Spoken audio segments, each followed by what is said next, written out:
Hello student, आज मैं आप सभी को जैव अणु वाले चैप्टर से कुछ महत्वपूर्ण टॉपिक बताऊंगा जो ज़्यादातर बोर्ड परीक्षा में पूछे जाते हैं। जैसे कि कई बार पूछा गया है कि प्रोटीन क्या है, प्रोटीन के महत्व के बारे में, प्रोटीन की संरचना या प्रोटीन का विकृतीकरण किसे कहा जाता है। तो पहले हम समझेंगे सर्वप्रथम प्रोटीन के बारे में कि प्रोटीन होता क्या है। प्रोटीन तो प्रोटीन एक जटिल संरचना है जो जीवधारियों में पाई जाती है। प्रोटीन बना होता है एमिनो अम्लों के द्वारा। जब 100 या 100 से अधिक एमिनो अम्ल एक निश्चित क्रम में पेप्टाइड बंध के द्वारा जुड़ते हैं तो वह प्रोटीन का निर्माण करते हैं। यानी एमिनो अम्लों की प्रथम इकाई एमिनो अम्ल है, यानी एमिनो अम्ल से ही मिलकर प्रोटीन बनते हैं। एमिनो अम्ल क्या होता है? एमिनो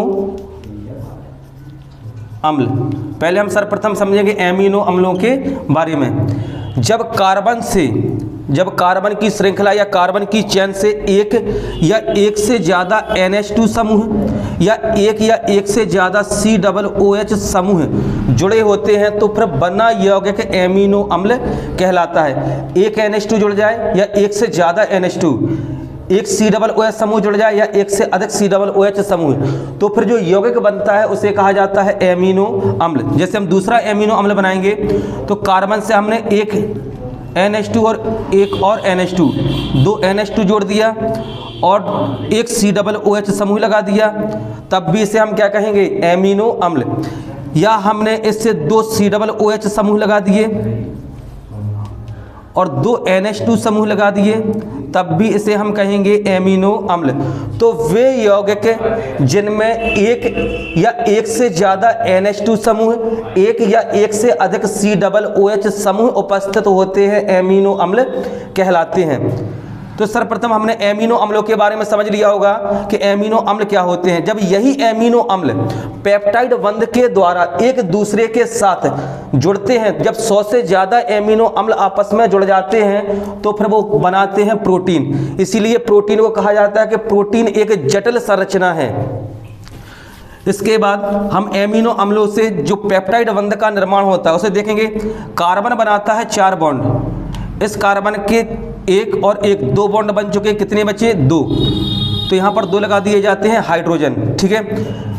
अब इसी प्रकार के जब हमने एमिनो अम्लों को एक निश्चित क्रम में रखा, NH2, फिर से हमने रखा कि COOH,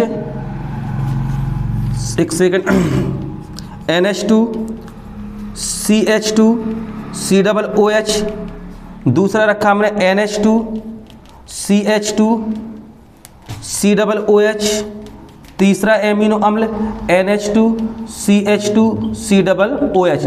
इस प्रकार एमिनो अम्ल एक निश्चित क्रम में जुड़ते चले जाते हैं, जिसमें एक एमिनो अम्ल का OH समूह दूसरे एमिनो अम्ल के NH समूह से क्रिया करके, इससे एक हाइड्रोजन निकलता है जो इसके OH से क्रिया करके जल के एक अणु को मुक्त कर देता है। और इस प्रकार यहाँ बच जाता है केवल NH और यहाँ पर बचता है CO।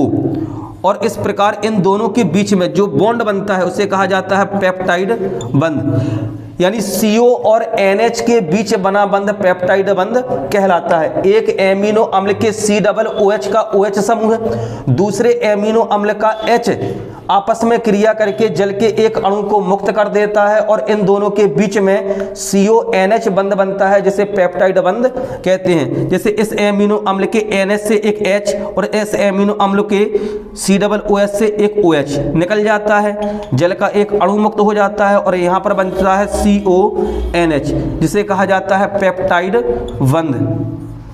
तो इस प्रकार एमिनो अम्ल इस पेप्टाइड बंध के द्वारा जुड़ते चले जाते हैं। जब 100 से ज़्यादा एमिनो अम्ल इस पेप्टाइड बंध के द्वारा जुड़ते हैं तो वो बना लेते हैं प्रोटीन।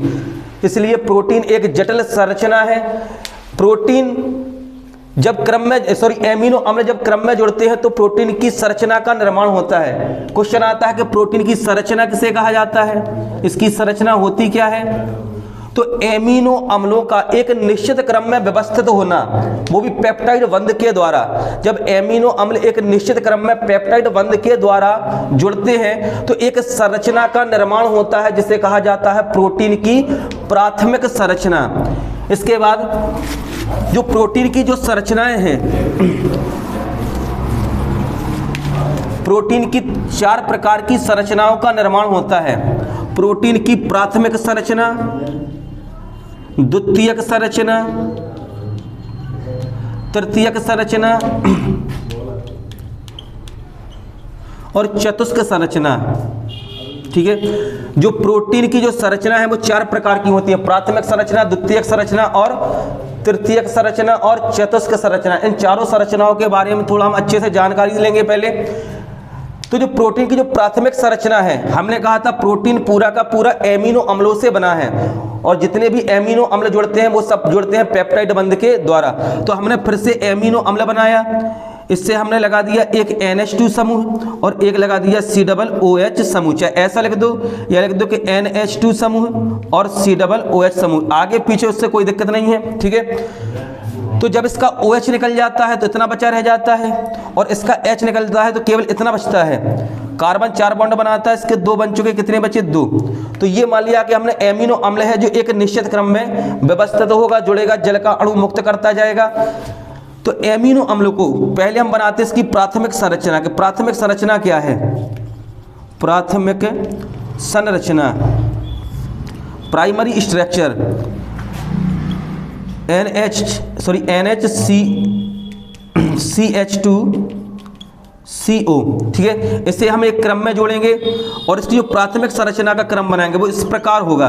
ठीक है, एमिनो अम्लों का एक निश्चित क्रम में जुड़ना प्रोटीन की प्राथमिक संरचना को दर्शाता है।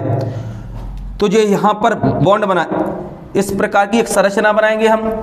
यहाँ पर लगा दिया हमने N, single bond H, NH, फिर C और H2, इसके बाद है CO, C double bond O। इसके बाद हमने इसे जोड़ दिया, फिर यही हम फिर से दोहराएंगे इसी चीज को, NH, NH, इसके बाद CH2, CH2, इसके बाद CO, C double bond O। फिर से हमने पूरा लिख दिया, इसके बाद हम इसे को फिर से दोहराएंगे तो ये पूरा हो गया। फिर शुरू से लिखेंगे NH, CH2, अगली मोड़ पर होगा CH2, इसके बाद क्या होगा CO, C double bond O। इसके बाद वो इसी क्रम में जुड़ते चले जाते हैं। यहाँ पर डॉट डॉट डॉट लगा देंगे और यहाँ पर डॉट डॉट डॉट, कि इस प्रकार ये एक निश्चित क्रम में जुड़ते चले जाते हैं, वो भी पेप्टाइड बंध के द्वारा। CO और NH के बीच जो बंध बनता है, इस बंध को कहा जाता है पेप्टाइड बंध। तो जब सारे एमिनो अम्ल, जब 100 से ज़्यादा एमिनो अम्ल एक निश्चित क्रम में व्यवस्थित होते जाते हैं तो एक संरचना का निर्माण होता है जिसे कहा जाता है प्रोटीन की प्राथमिक संरचना। तो लगभग सबको समझ में आ गया होगा कि प्रोटीन की प्राथमिक संरचना क्या होती है। ठीक है, इसके बाद हम देखेंगे प्रोटीन की द्वितीयक संरचना के बारे में कि प्रोटीन की द्वितीयक संरचना क्या है।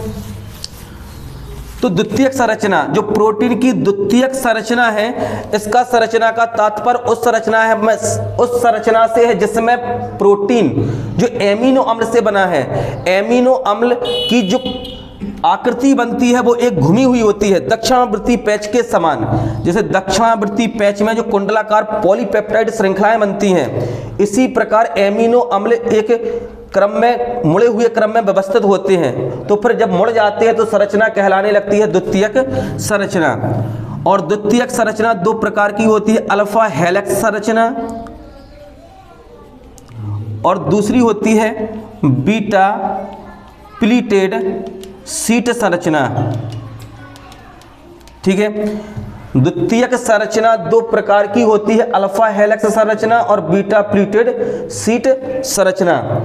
तो पहले पढ़ेंगे हम अल्फा हेलिक्स संरचना और इसके बाद पढ़ेंगे हम द्वितीयक संरचना में बीटा प्लीटेड शीट संरचना। अल्फा हेलिक्स संरचना क्या होती है? देखो, जब 100 से ज्यादा हमने कहा एमिनो अम्ल आपस में जुड़ते हैं तब वो प्रोटीन बनाते हैं। और जब एमिनो अम्ल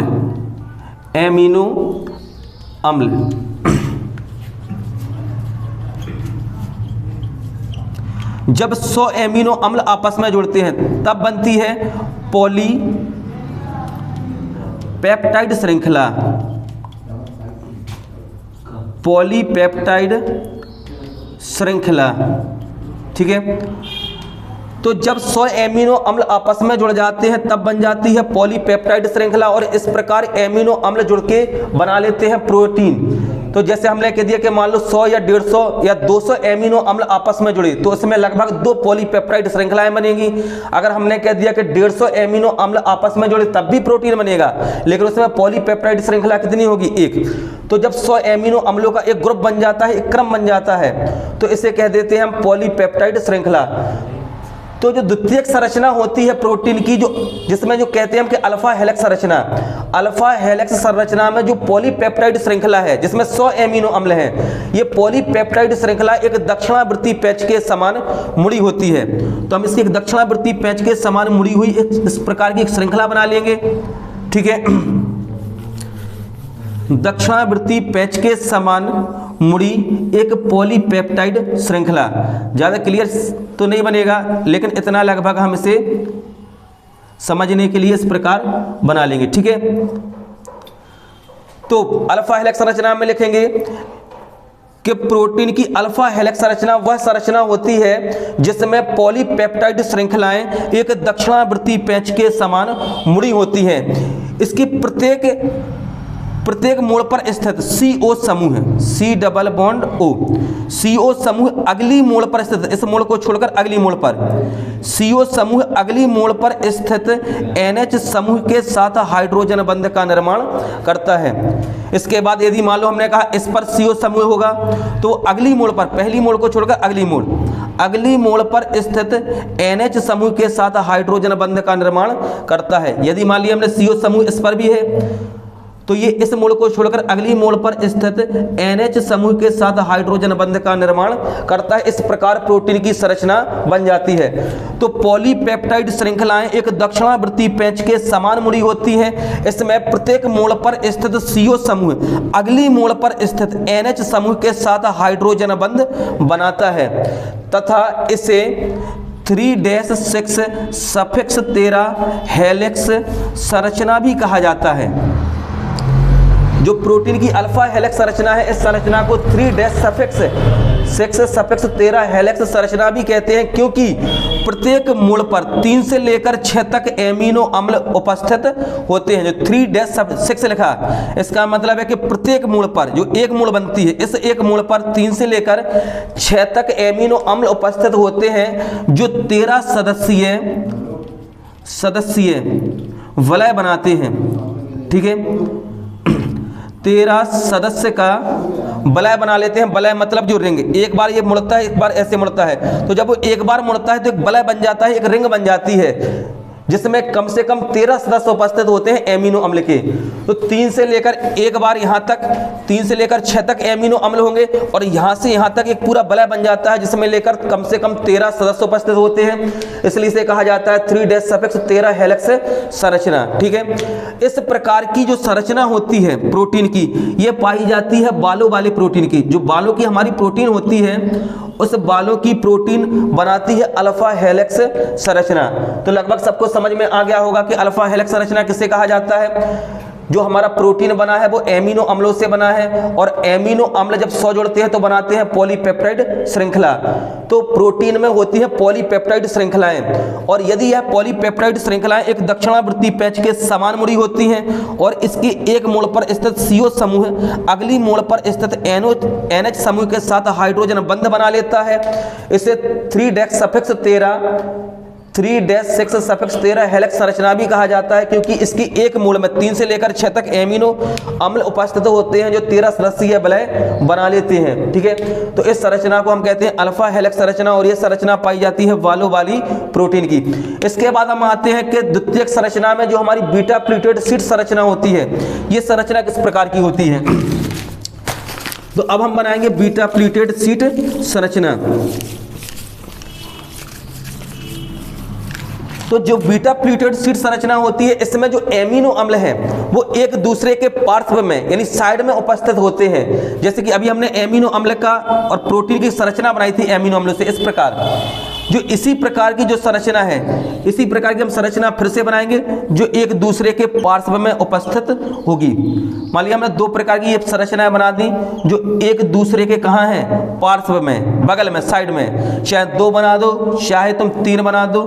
अगर सबके सिरे एक ही तरफ होते हैं तो ये संरचनाएं कहलाने लगती हैं समांतर संरचनाएं।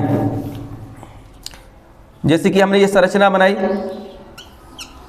इतना बनाना कोई कठिन बात नहीं है। तो ये जो संरचना बनी, ये जो प्रोटीन की संरचना है वो कहलाती है बीटा प्लीटेड शीट संरचना। इस पर हमें एमिनो अम्लों को दिखाना है। देखो सबके सिरे एक ही तरफ हैं, अगर ये सिरे एक तरफ होते हैं, जैसे हमने कर दिया इसी तरफ दोनों सिरे, तो ये संरचना बन जाती है समांतर। और अगर दोनों के डायरेक्शन अपोजिट हो, विपरीत हो, तो ये संरचना बन जाती है उसकी असमांतर। अगर एक ही तरफ है तो समांतर है, अगर अपोजिट डायरेक्शन में है तो संरचना कहलाएगी असमांतर। तो बीटा प्लीटेड शीट संरचना दो प्रकार से बनती है, एक तो बनती है समांतर और दूसरी बनती है असमांतर। तो हमने सभी के जो सबकी डायरेक्शन है, जो सबकी दिशा है वो एक ही तरफ है, इसलिए जो हमने संरचना बनाई वो बीटा प्लीटेड शीट संरचना की समांतर संरचना है। अब हमने कहा था कि एमिनो अम्ल में दो चीजें हैं, NH-CH2 और इसके बाद CO। इन दोनों को हमें इस संरचना पर दिखाना है, तो हमने पहले जोड़ दिया N और H, ठीक है। इसके बाद यहाँ पर जोड़ दिया हमने CH2, इसके बाद क्या है CO, C double bond O। इसके बाद फिर से शुरू से फिर से लगेंगे कि NH, इसके बाद क्या आ जाएगा CH, और इसके बाद फिर से क्या आएगा C डबल बॉन्ड O। इसके बाद फिर से वही क्रम शुरू से दोहराएंगे कि N और H, इसके बाद क्या आ जाएगा C और H। इस प्रकार इस संरचना को हम कितना भी बड़ा बना सकते हैं, क्योंकि 100 एमिनो अम्ल आपस में जुड़ते हैं। इसके बाद फिर यही स्टेप इसमें फिर से करेंगे कि N और H, इसके बाद क्या है CH2, इसके बाद है C डबल बॉन्ड O, इसके बाद फिर से NH, इसके बाद CH2, इसके बाद C डबल बॉन्ड O, ठीक है। इसके बाद फिर से वही क्रम फिर से दोहराएंगे NH, इसके बाद CH2, CH। तो लगभग सबको समझ में आ गया होगा कि कुछ नहीं करना है, इसी प्रकार के एमिनो अम्लों को इस पर दिखाते जाना है। तो हमने कहा कि जो एमिनो अम्ल जो पॉलीपेप्टाइड श्रृंखला बनाते हैं, यह पॉलीपेप्टाइड श्रृंखलाएं एक दूसरे के पार्श्व में स्थित होती जाती हैं, और इस प्रकार जो संरचना बनती है उस संरचना को कहा जाता है बीटा प्लीटेड शीट संरचना। इसमें एमिनो अम्ल एक दूसरे के पार्श्व में स्थित होते हैं तथा एक दूसरे के साथ अंतरा आणविक परस्पर अंतरा आणविक हाइड्रोजन बंध बनाते हैं। एक एमिनो अम्ल का NH समूह और इसके पार्श्व में जो एमिनो अम्ल है उस एमिनो अम्ल के CO समूह के साथ बना लेता है हाइड्रोजन बंध। यानी इसका जो NH है, N और H, और इसका CO है, ये आपस में जुड़कर एक हाइड्रोजन बंध बनाएगा। तो इस प्रकार ये श्रृंखलाएं आपस में जुड़ती चली जाएंगी, और इस प्रकार जो संरचना का निर्माण होगा वो कहलाएगी बीटा प्लीटेड शीट संरचना। तो लगभग हमें द्वितीय संरचना भी समझ में आ गई होगी। इसके बाद हम आते हैं तृतीयक संरचना पर।